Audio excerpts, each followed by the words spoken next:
بسم الله الرحمن الرحيم. الحمد لله وكفى وسلام على عباده الذين اصطفى، خصوصا على سيد الرسل وخاتم الأنبياء وعلى آله وأصحابه الأتقياء. أما بعد فأعوذ بالله من الشيطان الرجيم. بسم الله الرحمن الرحيم. لئن شكرتم لأزيدنكم ولئن كفرتم إن عذابي لشديد. وقال تعالى: قل بفضل الله وبرحمته فبذلك فليفرحوا هو خير مما يجمعون. وقال رسول الله صلى الله عليه وسلم: من لم يشكر الناس لم يشكر الله. صدق الله وصدق رسوله النبي الكريم. اللهم صل على سيدنا ومولانا محمد وعلى آل سيدنا ومولانا محمد وبارک وسلم۔ اللہ رب العزت کا بہت بڑا کرم اور احسان ہے کہ ایک مبارک اور خوشی کی نسبت سے ہم سب یہاں پر جمع ہیں۔ اللہ پاک آپ سب کی اس حاضری کو، اس بیٹھنے کو، اس نسبت کو اور ہماری آج کی اس مجلس کو اپنی بارگاہ عالیہ میں قبول فرمائے اور ہم سب کے ظاہر اور باطن کی اصلاح کا ذریعہ بنائے۔ حقیقت یہ ہے کہ آج کی یہ مجلس اور یہ خوشی، یہ در حقیقت ایک گزشتہ خوشی کی اور نیک عمل کی تجدید ہے، آغاز نہیں بلکہ اس کی تجدید ہو رہی ہے۔ اس لیے کہ آپ سب حضرات کے علم میں ہوگا کہ اس ادارے کا باقاعدہ آغاز الحمدللہ کئی سال پہلے ہو چکا تھا، اور ہمارے مخدوم اور ہمارے سرپرست اور ہمارے عائلہ کے شہید حضرت اقدس حضرت مولانا ارشاد اللہ العباسی صاحب شہید رحمۃ اللہ علیہ، اور ہمارے مخدوم حضرت مولانا شمس الوہاب العباسی صاحب دامت برکاتہم، یہ ان حضرات کے لگائے ہوئے باغ اور بستان کا ایک پھل ہے جو آج ہمارے سامنے آ رہا ہے۔ یہ اللہ پاک کی ایک ترتیب ہے کہ جس مقصد اور جس کام میں اخلاص، للہیت اور قربانی شامل ہو تو اللہ پاک اخلاص سے دی گئی قربانی کو کبھی ضائع نہیں فرماتے۔ تو آج حضرت مولانا ارشاد اللہ صاحب رحمۃ اللہ علیہ ظاہراً تو موجود نہیں ہیں، وہ تو شہید ہو کر یقیناً اپنی جنت میں ہیں، لیکن آپ اندازہ لگائیں کہ ان کا وہ فیض اور ان کی جو محنت ہے اور ان کی جو سوچ تھی، وہ ان کے دنیا سے جانے کے بعد رکی نہیں، ختم نہیں ہوئی، فنا نہیں ہوئی۔ یہ تو ہماری عقل سوچتی ہے اور یہ باطل کی سوچ ہے کہ کام کرنے والے کے وجود کو ہٹا دے تو کام رک جائے گا، لیکن میرے عزیزوں، دوستوں، بزرگوں، اللہ کا ضابطہ کچھ اور ہے۔ اللہ پاک کیا فرماتے ہیں؟ ان شانئک ھو الابتر۔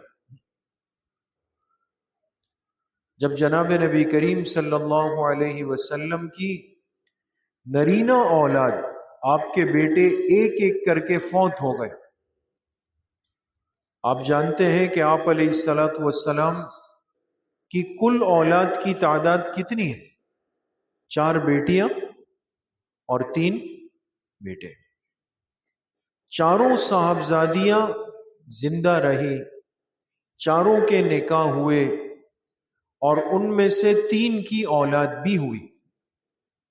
سب سے بڑی صاحبزادی حضرت زینب رضی اللہ عنہا، ان کا نکاح بھی ہوا اور ان کے 2 بچے بھی پیدا ہوئے. حضرت رقیہ کا نکاح ہوا حضرت عثمان رضی اللہ عنہ سے، اور ان سے ایک بیٹا عبداللہ ابن عثمان بھی پیدا ہوا. حضرت ام کلثوم کا نکاح بھی ہوا حضرت عثمان سے، اولاد نہیں ہوئی. حضرت فاطمہ الزہرا رضی اللہ تعالی عنہ کا نکاح حضرت علی ابن ابی طالب رضی اللہ عنہ سے ہوا، اور ان سے 3 بیٹیاں 3 بیٹے پیدا ہوئے. بیٹیاں حیات ہیں، ان کی شادیاں بھی ہوئی، اولاد بھی ہوئی، لیکن تینوں بیٹے وہ ایک ایک کر کے دنیا سے چلے گئے. پہلے بیٹے پیدا ہوئے، عبداللہ نام رکھا، کچھ عرصے بعد انتقال. دوسرے بیٹے پیدا ہوئے، طیب نام رکھا، انتقال. تیسرے بیٹے پیدا ہوئے، ابراہیم نام رکھا. اور یہ بیٹا اتنا بڑا ہوا کہ روایات میں آتا ہے کہ گھوڑے پر بیٹھ جاتے تھے، لیکن اللہ کی شان، ان کا بھی انتقال. تینوں بیٹے ایک ایک کر کے دنیا سے چلے گئے، نرینہ اولاد ختم. تو انسان کی سوچ اور عقل کیا کہتی ہے کہ بھئی جس کی نرینہ اولاد نہیں، جس کے بیٹے نہیں، کہتے اس کی تو نسل ہے ہی نہیں، وہ تو چلے گی ہی نہیں آگے.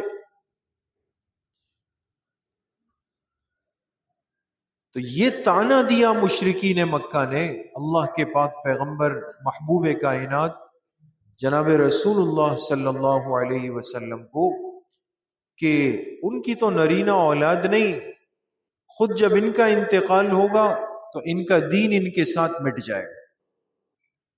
یعنی آپ سوچیں، یہ باطل کی سوچ آج کی نہیں ہے، یہ اس وقت کی ہے، محبوب کائنات کے وقت سے، کہ شخصیت نہ رہے تو شخصیت کا مشن اور کام بھی نہیں رہے گا. یہ باطل کی سوچ ہے. لیکن اللہ کی سنت کچھ اور ہے. اللہ کی سنت یہ ہے کہ کام کرنے والا اگر اخلاص سے کام کر رہا ہو، پھر چاہے اس کا وجود نہ رہے، چاہے اس کی اولاد نہ ہو، لیکن اس کا مشن، کام، اس کا نام قیامت تک زندہ رہتا ہے. آج حضور علیہ الصلوۃ والسلام کا مبارک دین، مبارک محنت، مبارک سلسلہ وہ زندہ ہے، تابندہ ہے. دنیا کے کونے کونے میں ایسی کوئی جگہ نہیں جہاں دین اسلام کی روشنی نہ پہنچے. اس لیے میرے عزیزوں، دوستوں، بزرگوں، یہ فیض ہے. میں آپ ساتھیوں کو صرف اتنا عرض کرنا چاہتا ہوں کہ یہ جو آج کی مجلس ہے، یہ ایک بہت بڑا سبق دے رہی ہے، ایک پیغام دے رہی ہے کہ جو آدمی اپنے مقصد کے لیے قربانی دے دیتا ہے، اخلاص سے دے دیتا ہے، پھر چاہے اس کا وجود نہ رہے، وہ راستے سے ہٹ جائے، اس کو شہید کر دے یا طبعی موت چلا جائے، لیکن باطل کی سوچ ناکام ہوگی، اللہ کی سنت ضرور زندہ ہوگی. اور یہ آج ہمارے سامنے. تو حضرت مولانا ارشاد اللہ العباسی صاحب شہید رحمت اللہ علیہ جو باغ لگا کے گئے، جو فکر اور محنت کر کے گئے، یقیناً ان کے جانے کے بعد بہت سارے موڑ آئے، پریشانیاں آئیں، رکاوٹیں آئیں، آزمائشیں آئیں، لیکن سلام ہے ہمارے ان بڑوں کو، ان سرپرستوں کو، ان حضرات کو کہ انہوں نے ان مشکلات اور وقتی پریشانیوں کی وجہ سے اپنے کام، مقصد اور مشن کو نہیں چھوڑا، یہ لگے رہے. اور آج اس کا ایک خوبصورت نتیجہ وہ ہمارے سامنے ہے. جیسے حضرت مولانا عنایت الرحمن صاحب نے فرمایا کہ ہر اہم کام کے لیے ایک مقام ہو، ایک مرکز۔ اس لیے آپ علیہ الصلوۃ والسلام جب ہجرت فرما کے مدینہ منورہ تشریف لے گئے تو آپ سب جانتے ہیں کہ سب سے پہلے آپ نے جس کام کی سوچ خود بھی اور صحابہ میں پیدا کی کہ بھئی ایک مسجد کی جگہ ڈھونڈو، ہم ایک مسجد کی بنیاد رکھیں گے۔ کیوں؟ اس لیے کہ اسلامی معاشرہ اللہ کے گھر کے تصور کے بغیر چل نہیں سکتا۔ مسجد نہیں، اسلامی معاشرہ چل نہیں سکتا۔ مسلمان اور مسجد کا جوڑ یہ لازم اور ملزوم ہے، اس کے بغیر نہیں ہو سکتا۔ تلاش ہوئی، ایک جگہ سمجھ آئی، لیکن پتہ چلا بھئی یہ تو 2 یتیم بچوں کی ہے۔ جہاں آج مسجد نبوی شریف قائم ہے اور پوری دنیا کے مسلمان یہ طلب، یہ ذوق، یہ شوق رکھتے ہیں کہ ہمیں جب موقع ملے ہم جا کے اللہ کے حبیب صلی اللہ علیہ وسلم کی مسجد کی، آپ کے روضہ مبارکہ کی زیارت کر کے آئے۔ بھئی سب کو یہ شوق ہے یا نہیں؟ اللہ سب کو نصیب فرمائے۔ لیکن یہ جگہ جہاں آج مسجد نبوی قائم ہے یتیم بچوں کی تھی۔ آپ نے پیغام بھیجا صحابی کے ذریعے سے کہ ہم اس جگہ کو آپ سے خریدنا چاہتے ہیں۔ وہ بچے سمجھدار تھے، انہوں نے کہا کہ ہم یہ جگہ اپنی طرف سے آپ کی خدمت میں پیش کرتے ہیں، آپ اس کو قبول کر لیں۔ یعنی ان بچوں کی سوچ دیکھیں، یہ اب سمجھ گئے کہ بھئی یہ کام اللہ کے پیغمبر کا ہے اور اللہ کا گھر بنے گا، ہم پیش کر رہے ہیں۔ لیکن آپ علیہ الصلوۃ والسلام نے ایسا نہیں فرمایا، ایسا نہیں کیا۔ کل کوئی یہ نہ کہہ سکے، مسلمانوں کو طعنہ نہ دے سکے کہ آپ لوگوں کے ایمان کا جو مرکز ہے وہ تو خدا نہ خواستہ نعوذ باللہ یتیم بچوں سے جگہ لے کر مفت میں اس پہ بنایا گیا۔ پتہ نہیں وہ یتیم بچے راضی تھے نہیں تھے۔ قیامت تک کی امت کو آپ علیہ السلام نے سبق دیا کہ دین کا کام کرنے میں عزت کو سب سے اوپر رکھا جائے، کل کسی کو بات بنانے کا موقع نہ ملے۔ آپ علیہ السلام نے فرمایا نہیں، عوض تو ضرور ہوگا، معاوضہ تو ضرور ہوگا، طے ہوگا، جب وہ ادا ہوگا پھر ہم مسجد لیں گے۔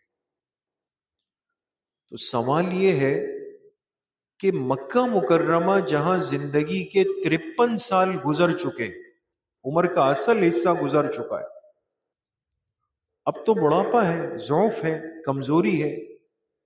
مدینہ منورہ پہنچنے کے بعد اگر عام انسان ہو وہ کسی نئی جگہ جائے تو فکر کیا کرے گا؟ رہائش کہاں رکھیں گے، گھر کہاں ہوگا، کہاں رہیں گے، کھانے پینے کا نظم کیا ہوگا۔ لیکن آپ علیہ السلام نے فرمایا اللہ کے گھر کی جگہ ڈھونڈنی۔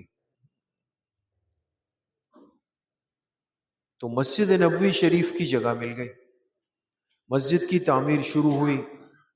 تعمیر کرنے میں صحابہ بھی شامل، خود اللہ کے پاک پیغمبر بھی شامل، خود تعمیر کی۔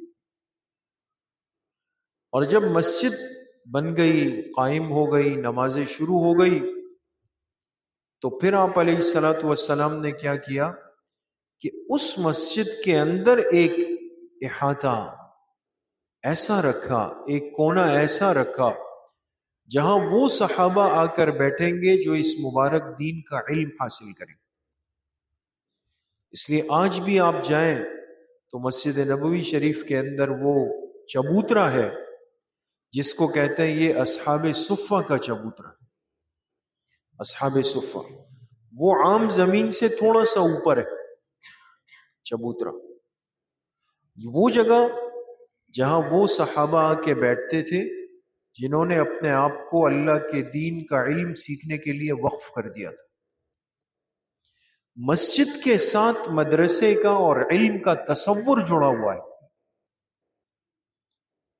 یہ تو ہماری کمزوری ہے کہ ہم نے اپنی مسجدوں کو صرف 5 وقت کی نماز کے لیے عبادت خانہ بنا دیا۔ آئے نماز پڑھے جائیں، آئے نماز پڑھے جائیں، آئے نماز پڑھے جائیں، مسجد سے تعلق نہیں۔ بہت زیادہ ہوا تو کسی کا نکاح ہوگا، پھول لے کر آ کے نکاح ہوا، مبارکباد ہوئی، مسجد میں پھول پھیلا دیں گے، پھر واپسی کر، یا پھر کسی کی میت جنازے میں چلے گئے۔ آپ علیہ الصلوۃ والسلام نے امت کو مسجد کا یہ تصور دیا نہیں۔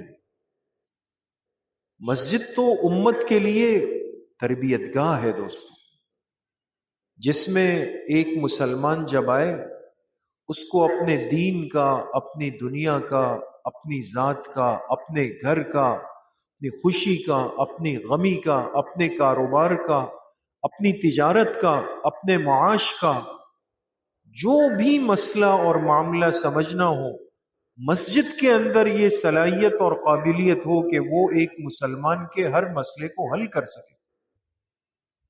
لیکن یہ کیسے ہوگا؟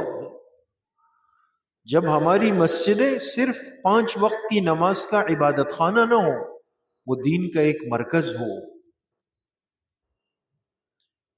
اس مسجد کے اندر علم بھی سکھایا جائے، ذکر بھی سکھایا جائے، تجارت کے مسائل بھی سکھایا جائے، ہر چیز اس کے اندر موجود۔ تو بھئی جگہ خریدنا مقصد اصلی نہیں، مقصد اصلی تو حصول علم دین ہے، ہم دین کا علم حاصل کر لیں۔ اور یاد رکھیں کہ دین کا ضروری علم، بنیادی علم، وہ تو ہر مسلمان پہ ایسے ہی فرض ہے جیسے نماز فرض ہے۔ طلب العلم فریضۃ علی کل مسلم، حدیث پاک میں فرمایا علم کو طلب کرنا، سیکھنا، یہ ہر مسلمان پہ فرض ہے، چاہے وہ مرد ہو یا عورت ہو۔ لہذا اگر کوئی شخص وہ 25 سال، 30 سال، 35 سال، 40 سال تک پہنچ جائے اور اس کو پتہ چلے کہ جی میں تو وضو میں یہ غلطی کر رہا تھا، میں تو آج تک وضو غلط کیا ہے، میں نے آج تک غسل غلط کیا ہے، میں نے آج تک نماز غلط پڑھی ہے، میں نے تو روزے اپنے خراب کر دیے، زکوٰۃ خراب کر دی، حج پہ جب گئے تھے 10 سال پہلے وہ حج تو میرا خراب ہو گیا، تو یہ نہیں کہہ سکتا کہ جی مجھے آتا نہیں تھا تو بس قصور نہیں۔ اسی لیے فقہاء نے لکھا کہ ایک بالغ مسلمان کے لیے جہالت عذر نہیں۔ یہ نہیں کہہ سکتا کل کہ جی مجھے پتہ ہی نہیں تھا، کیوں؟ اس نے سیکھا کیوں نہیں؟ یہ سیکھنے کا پابند ہے، سیکھنے کا مکلف ہے۔ تو بھئی ہمیں آج ان مراکز کی، ان مکاتب کی، ان مجالس کی قدر کرنی چاہیے کہ ایسے علماء، ایسے فکرمند حضرات ہمارے پاس معاشرے میں موجود ہیں جو میرے اور آپ کے دین کی بنیادی معلومات، ضروری علم ہمیں سکھانے کے لیے فکر کر رہے ہیں۔ اس میں ان کی کیا غرض ہے، ان کا کیا مقصد ہے، ان کا کون سا ذاتی فائدہ ہے؟ آج فتنوں کا دور ہے، لوگ بہت ساری باتیں کرتے ہیں، بہت ساری باتیں ہوتی، اور ہم بھی کمزور ہیں، بدگمان ہو جاتے ہیں۔ ہمیں کہا جاتا ہے بھئی امام صاحب پتہ نہیں کیا کر رہے ہیں آج کل ماشاءاللہ گاڑی میں آتے ہیں جاتے ہیں، قاری صاحب پتہ نہیں آج کل جو ہے وہ شاپر بڑی بڑی تھیلیاں بھر کے کھانے کے لے جا رہے ہوتے ہیں۔ مقصد یہ ہے کہ ایک بدگمانی کا مزاج ذہن میں انڈیلا جاتا ہے۔ جو شخص میرے اور آپ کے دین کی فکر کرے، ہمارے ان بچوں کی فکر کر رہا ہے۔ حکیم الامت حضرت مولانا اشرف علی تھانوی رحمت اللہ علیہ سے کسی نے آ کے کہا کہ حضرت وہ فلاں صاحب کہہ رہے تھے کہ یہ جو خانقاہوں میں اور مسجدوں کے اندر بیٹھے ہوئے ہیں یہ تو ہمارے چندوں پہ پل رہے ہیں، ہم کماتے ہیں پھر یہ آ کے ہم سے لے جاتے۔ حضرت تھانوی رحمت اللہ علیہ نے فرمایا کہ ان سے جا کے کہہ دو کہ ہم اگر یہ مصلی چھوڑ کر بازار میں آ جائیں تم سے اچھی تجارت کریں گے اور تم سے اچھی دکان چلائیں گے، لیکن یاد رکھو کہ جب نماز کا وقت آئے گا تمہیں نماز پڑھانے والا کوئی نہیں ملے گا۔ اور فرمایا اس سے بڑھ کر، چلو کوئی نماز پڑھانے والا بھی مل جائے گا، لیکن چند سالوں کے بعد دیکھ لو گے کہ تمہاری نسلوں سے دین اسلام جا چکا ہو۔ تو اللہ کا نظام ہے دوست، آباد مسجدیں، آذان کی آوازیں، تراویح کی مجلسیں، بیانات کی مجلسیں، ذکر کی مجلسیں، جمعے کے اجتماعات، درس کے حلقے، دعوت و تبلیغ کی محنت، یہ اللہ کی وہ نعمت ہے دوستو کہ ہم اس کا تصور نہیں کر سکتے۔ تو آج ان باتوں کی، ان مجلسوں کی، ان جگہوں کی قدردانی کی بہت بڑی ضرورت ہے۔ بھئی آپ حضرات تو مبارکباد کے مستحق ہیں کہ اللہ پاک نے آپ حضرات کو ایک جگہ دے دی، ایک مقام دے دیا، اور ہر بڑا کام یکسوئی چاہتا ہے۔ آپ نے دیکھا ہوگا نا، ہمارے تاجر حضرات جب سال پورا ہوتا ہے تو ایک لفظ استعمال کرتے ہیں، آج کلوزنگ ہے، کہتے ہیں نا آج کلوزنگ ہے۔ بینک بھی اس دن پورے ملک میں چھٹی کرتے، کلوزنگ ہوتی، حساب کتاب ہوتا۔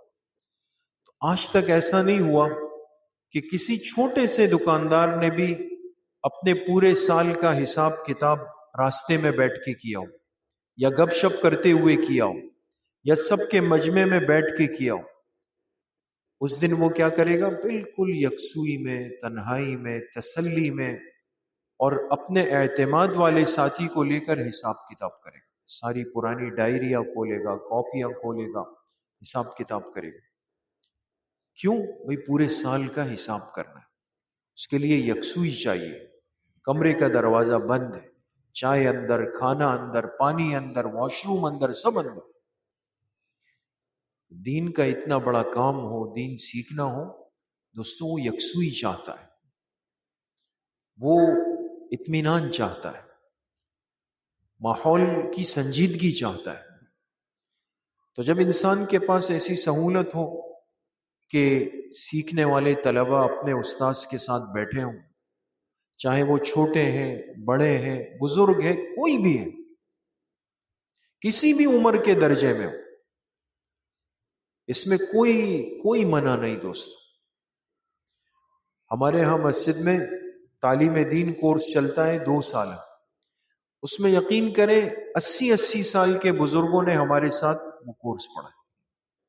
80 سال انسان طلب کے ساتھ چلتا ہے، اللہ پاک آسان کر دیتے۔ تو یہ بہت بڑی نعمت ہے جو اللہ پاک نے آج ہمیں نصیب کی ہے۔ ہمارا یہ ادارہ، ہماری یہ ترتیب، جیسے میں نے عرض کیا کہ ترتیب نئی نہیں ہے، ترتیب تو پرانی ہے الحمدللہ، جو بہت پہلے سے چل رہی، اور یہ ہمارے حضرت شہید کا ایک فیض ہے، اس کی برکت ہے جو آج اللہ پاک ہمیں دکھا رہے ہیں۔ ترتیب تو پرانی ہے، لیکن اس ترتیب کی تجدید ہو گئی۔ 10 سال بعد لوگ کہتے ہیں بھئی گھر کی رینویشن کروا رہا ہوں، کلر کروا رہے ہیں، ہر چیز چینج ہو رہی۔ گھر تو وہی ہے، دیواریں وہی ہیں، دروازے وہی ہیں، لیکن اس کی خوبصورتی کے انسان اسباب کرتا ہے۔ تو اللہ پاک کا کروڑہ شکر ہے کہ یہ جگہ ایک مرتبہ پھر اللہ کے دین کے لیے، دین کے مبارک علم کے لیے مختص ہو چکی، اور یقیناً اس میں کتنے حضرات کی راتوں کی دعائیں شامل ہیں، اللہ سے مانگنا شامل ہے، توجہات شامل ہے۔ کتنے حضرات ایسے ہوں گے کہ جنہوں نے اس میں تعاون کیا ہوگا، مالی تعاون کیا ہوگا، حصہ ڈالا ہوگا۔ کتنے حضرات ایسے ہوں گے کہ جنہوں نے خود نہیں کیا لیکن کسی کو متوجہ کیا ہوگا۔ کتنے حضرات ایسے ہوں گے کہ جنہوں نے نہ تعاون کیا، نہ کسی اور سے کہہ سکے، لیکن وہ ہمارے ساتھ اس ترتیب کے آنے میں خوش ہوئے، ان کو پتہ چلا کہ بھئی یہ کام ہو رہا ہے، وہ بھی خوش ہو گئے۔ تو یقین کریں کہ جس نے جس قدر حصہ ملایا کوئی بھی محروم نہیں، ہر ایک کو اللہ پاک نوازیں گے اور بھرپور نوازیں گے، لیکن کتنا نوازیں گے، کس طریقے سے نوازیں گے، کس انداز سے نوازیں گے، یہ آج نہیں پتہ چلے گا، یہ وہاں پتہ چلے گا، وہاں پتہ چلے گا۔ اس لیے کہ وہاں کے انعامات اللہ پاک کے ایسے ہیں، ما لا عین رأت ولا اذن سمعت ولا خطر علی قلب بشر۔ فرمایا جنت کی نعمتیں ایسی ہیں جو اس دنیا میں نہ کسی آنکھ نے دیکھی، نہ کسی کان نے سنی، نہ کسی بندہ بشر کے دل پہ اس کا خیال گزر سکتا ہے۔ جنت کی نعمتیں اتنی بڑی ہیں۔ تو بھئی ہر ساتھی وہ اس کے لیے آج بڑی خوشی کا دن ہے کہ یقیناً ہر ایک کا حصہ ہے۔ اور میں یہاں تک عرض کروں کہ چلیں آج سے پہلے اگر کسی کو پتہ بھی نہیں تھا، اس نے دعا بھی نہیں کی، اس کو موقع نہیں ملا، نہ تعاون کیا، نہ تعاون میں حصہ ڈالا، کچھ بھی نہیں کیا، لیکن آج کی مجلس میں اس کو پتہ چلا، وہ آ کر بیٹھ گیا، یقین کرے وہ بھی محروم نہیں، اس کو بھی اللہ پاک نوازے۔ تو بھئی آپ احباب اس پہ خوش ہیں نا؟ الحمدللہ۔ اسی طرح آپ حضرات نے اسی محبت کے ساتھ اور تعاون کے جذبے کے ساتھ آپ لوگوں نے چلنا ہے، اور سب ساتھیوں سے درخواست ہے، ماشاءاللہ جیسے ان حضرات نے یہاں سلسلہ شروع کیا ہے درس نظامی کا، کتابوں کا، اور وہ ترتیب بھی ایسی عمدہ اور بہترین ہے کہ وہ ساتھی جو پورا دن نہیں دے سکتے، صبح کا پورا وقت نہیں دے سکتے، ہفتے کے 7 دن نہیں دے سکتے، تو بھئی وہ بھی محروم نہ رہے، شام کو جو 2-2.5 گھنٹے نکال لیں، لیکن وہ بھی دین کا ضروری بنیادی علم وہ بھی حاصل کریں۔ یہ ترتیب، یہ فکر ان ساتھیوں نے کی۔ تو بھئی جو ساتھی پڑھ رہے ہیں وہ صرف اس کو اپنی ذات تک محدود نہ رکھیں، وہ باقی ساتھیوں کو آئندہ سال کے لیے ابھی سے تیار کریں، اپنے قریبی ساتھیوں کو تیار کریں، فکر کریں، محنت کریں۔ آئندہ سال جب ہم آئیں انشاءاللہ یہ مدرسہ بالکل آباد ہوگا انشاءاللہ، اور اس کا ایک ایک کمرہ آباد ہوگا، اور جلد وہ وقت آئے گا کہ یہ جگہ اپنی تنگی کی شکایت کرے گی، مزید وسعت کی طرف ہم جائیں گے، ٹھیک ہے نا انشاءاللہ۔ اور امتحانات ہوئے ہیں ماشاءاللہ، اس میں جن طلبہ نے جس نے بھی شرکت کی، بھئی ہمارے اساتذہ فرماتے تھے کہ جو طالب علم امتحان میں آ جائے اور کچھ لکھ لے تو وہ بھی کامیاب ہے، اور جو آ کے بیٹھ جائے وہ بھی کامیاب۔ تو آپ لوگ تو یقیناً آئے بھی ہیں، بیٹھے بھی ہیں، لکھا بھی ہے، اور بہت اچھا لکھا ہوگا آپ لوگوں نے۔ تو اللہ پاک آپ سب کی اس محنت کو، اس طلب کو، اس جذبے کو اپنی بارگاہ عالیہ میں قبول فرمائے، اور آج کی اس مجلس کو بابرکت فرمائے۔ یہ کچھ چھوٹی پوٹی باتیں تھیں، ان حضرات کے حکم پہ عرض کر دی، تو ہمارے سرپرستوں کی جگہ ہے، اور ہمارے لیے سعادت ہے کہ ہم آج کی اس مجلس میں شریک ہوئے۔ اللہ پاک ہم سب کو اور آپ سب کو اپنی شان کے مطابق دنیا آخرت کی خوشیاں، برکتیں، وسعتیں، سعادتیں، راحتیں اور نعمتیں نصیب فرمائے۔ وآخر دعوانا ان الحمد للہ رب العالمین۔